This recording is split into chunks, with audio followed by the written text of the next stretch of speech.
વાપીની Anasuya surgical નામની કંપનીમાં આગનો મામલો સામે આવ્યો છે।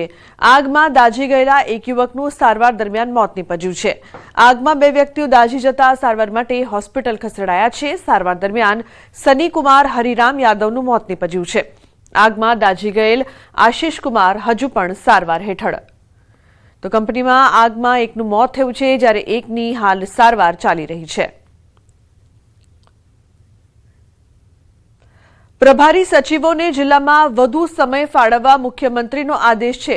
પ્રભારી સચિવોની કામગીરી અંગે મુખ્યમંત્રીએ યોજી છે સમીક્ષા બેઠક। અરજદારોને ગાંધીનગર આવવું ન પડે તે મુજબની વ્યવસ્થા કરવા સૂચના આપવામાં આવી છે। તો પ્રભારી સચિવોની જિલ્લા મુલાકાત બાદની સ્થિતિ અંગે સમીક્ષા। જિલ્લા કક્ષાએ પ્રભારી સચિવોની સમીક્ષા બાદ સામે આવેલી બાબતો પર ચર્ચા। જિલ્લા કક્ષાએ અરજદારના પ્રશ્નોના નિરાકરણ પર ભાર મુકાયો છે। મુખ્યમંત્રીએ અધિકારીઓને વધુ સમય પ્રભારી જિલ્લાઓમાં રહેવા સૂચના આપી છે।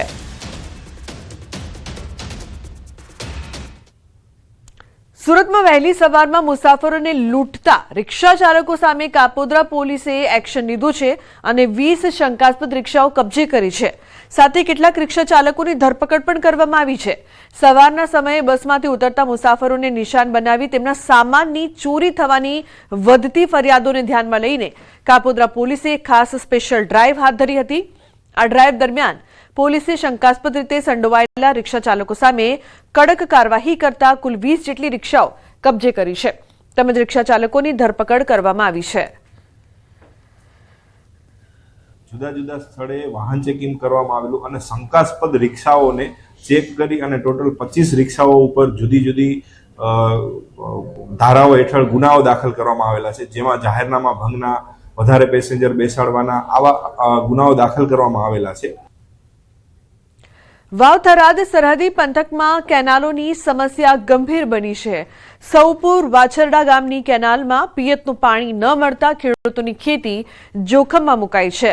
વારંવાર નર્મદા નિગમના અધિકારીઓને રજૂઆતો કરવા છતાં કોઈ કાર્યવાહી ન થતા અંતે ખેડૂતો જાતે પાવડા લઈને કેનાલની સફાઈ કરવા મજબૂર બન્યા છે।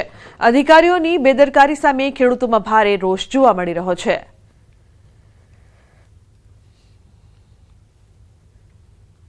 તો જામનગરના કાલાવડ તાલુકામાં ખેડૂતો સાથે મોટી છેતરપિંડીનો મામલો સામે આવ્યો છે। સોરઠા ગામના ખેડૂતની ફરિયાદ બાદ તપાસનો ધમધમાટ શરૂ થયો છે। ફરિયાદ મુજબ આરોપી દિલીપ સાવલિયાએ ખેડૂતો પાસેથી તલ, મગફળી, સફેદ ચણા સહિતની ખેત પેદાશો ખરીદી હતી, જેના આશરે રૂપિયા 96.97 લાખ ચૂકવ્યા નથી। હાલ આરોપી ફરાર છે અને પોલીસ દ્વારા ઊંડાણપૂર્વક તપાસ હાથ ધરવામાં આવી છે।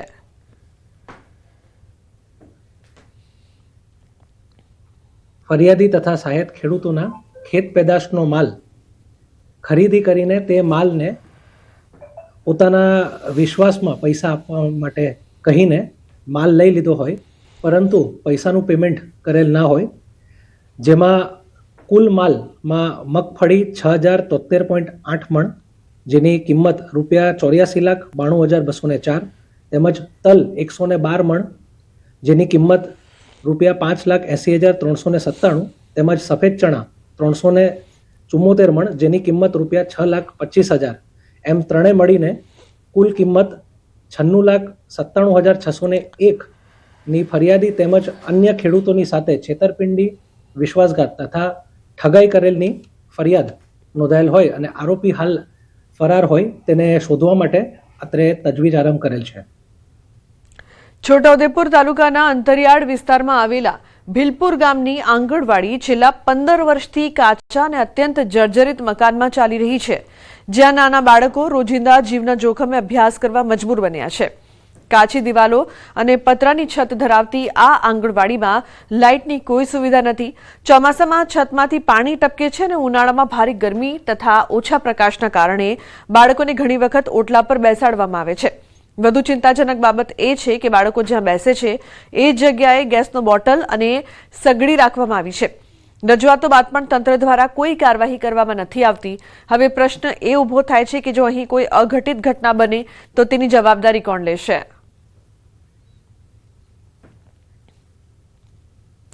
જૂનાગઢ મહાનગરપાલિકાની ઈવનગર ડમ્પિંગ સાઇટ પર મનપાના વિપક્ષ નેતા લલિત પરસાણાએ સરપ્રાઇઝ ચેકિંગ કરતા ચોંકાવનારા દ્રશ્યો સામે આવ્યા છે.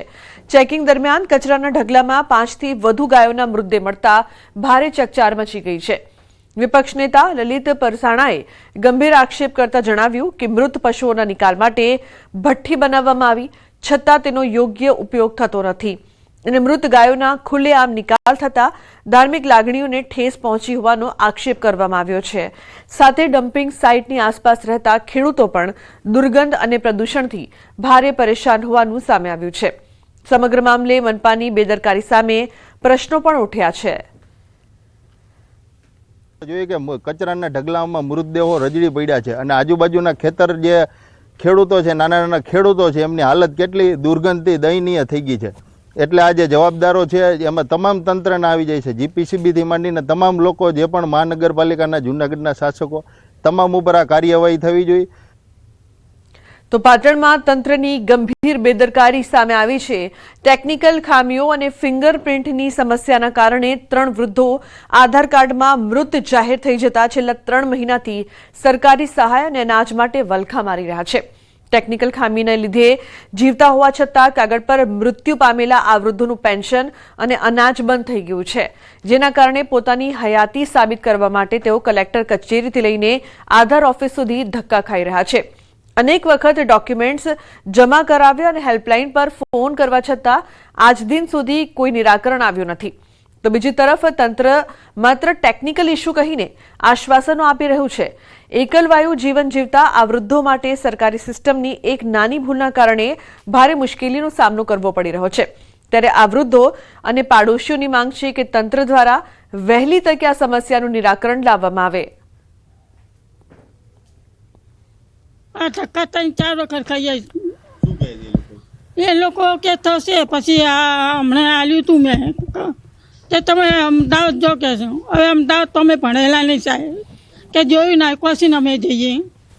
શું કહે છે તમારા આધાર કાર્ડમાં જીવતા છો કે મરેલા? મારે આધાર કાર્ડમાં અંગૂઠા જ પડતા નહીં.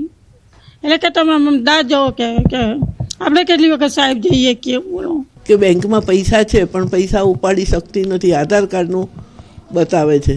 એટલે બધે મારે આધાર કાર્ડ, આજે હું ટ્રેનમાં જાઉં તોય પણ મને આધાર કાર્ડ બતાવવું પડે છે. એટલે હવે હું શું કરું? એટલે હું મૂંઝાઈ. એટલે હું કલેક્ટર ઓફિસમાં ગઈને કલેક્ટર ઓફિસવાળાએ મને એવું કીધું કે બેન તમને મૃતક જાહેર કર્યા છે કે છે. હવે એટલે હું આવી ફફડી. હજી આજની તારીખ સુધી મને બીપી રહે છે. હું બીપીની ગોળીઓ લઉં ત્યારે હું ઊભી થઈ શકું છું. આ ઉંમર લાયક 73 વર્ષના બા છે, પોતે બિચારા એકલા લડત આપીને દોડ કરે છે. તો મારા સરકારમાં એટલું કહેવું છે કે આવા ગરડા લોકો માટે ઘરે આવે અને આવી તપાસ કરે. આ વસ્તુ એવું છે કે એમને પેન્શન આવ્યું છે પણ પોતે પૈસા ઉપાડી શકતા નથી. એક તો નિરાધાર છે, નથી એમને દીકરો કે પતિ. તો એ પૈસા વગર કેવી રીતના 2 મહિનાથી ચલાવે છે એ અમે બધા બાજુમાં રહીએ છીએ એટલે અમને જાણ છે. તો સરકારને એટલી વિનંતી કે એમનું આધાર કાર્ડ ચાલુ કરી દો. અરજદારો તરફથી જે માહિતી મળી છે કે આવી રીતે ટેકનિકલ આધારમાં ઇસ્યુના કારણે 4 વ્યક્તિઓનું પેન્ડિંગ છે, તો એ બાબતે યુઆઈડીના અધિકારી સાથે અમારે મૌખિક વાત થઈ છે અને એ બાબતે અમે ટેકનિકલ જે પણ છે એ પ્રશ્નોનો સોલ્યુશન કરી અને બનતી ત્વરાએ એમનું કામ થઈ જાય, આધાર કાર્ડમાં કામ થઈને એમને તમામ સર્વિસ મળી જાય એ બાબતે અમે પ્રયત્ન કરીશું અને એમની હાલાકી જલ્દી તંત્ર તરફથી દૂર કરવામાં આવશે.